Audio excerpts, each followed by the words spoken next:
임재범의 고해라는 곡은 그가 심각한 우울증으로 괴로워했을 당시 그의 절실하고 애절한 마음을 표현한 신앙 고백으로 알려져 있습니다.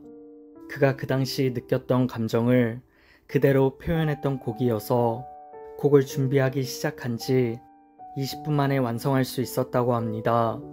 그 당시 그는 불안과 조울증이 이유 없이 엄습해 왔는데 그러한 고통은 6년 동안 지속되었고 매일 죽음을 생각했다고 합니다. 피폐한 정신으로 살았기 때문에 그에게 이상 증세가 나타나기 시작했고 그런 모습들은 가족들을 더욱더 불안하게 만들었습니다. 그는 주변 이웃들의 우편함을 뒤지다가 신고를 받기도 했고 한겨울에 난방을 하지 않는 식으로 자신을 학대하기도 했습니다.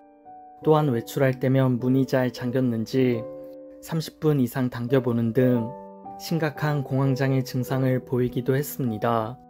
담배도 1년 반 동안 끊었지만 나중엔 길에 버려진 담배꽁초를 주워 피웠고 오랫동안 씻지도 않았고 그야말로 폐인 같은 생활의 연속이었습니다.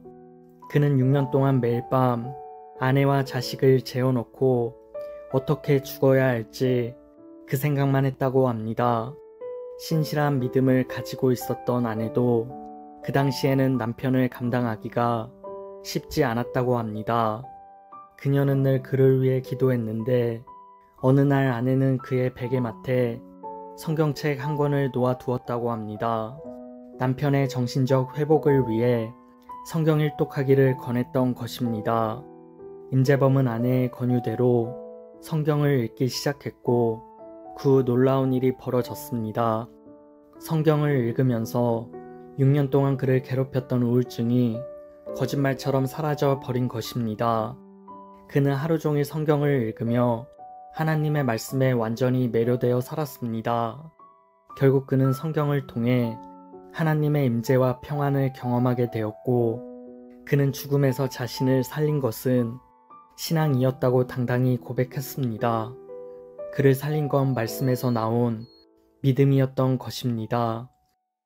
하지만 그에게 신앙을 전했던 와이프는 암으로 긴 투병 생활 끝에 이른 나이에 세상을 떠났고 부인이 세상을 떠난 후로 그는 기나긴 공백기를 가졌지만 최근에야 복귀를 결심하고 다시 무대에 오르게 되었습니다.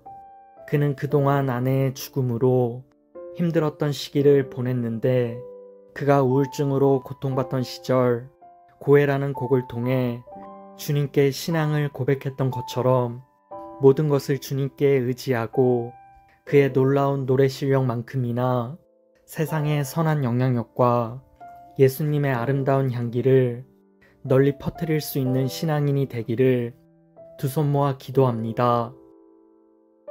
예를 들어 제가 공부를 한 게 있어요. 명리학도 공부했고 뭐 사주팔자 이런 것들 다 공부했어요. 근데 이제 자꾸 이제 종교 쪽으로 가게 되는 거예요. 그래서 이 세상에 있는 종교라는 종교는 다 파헤쳤어요.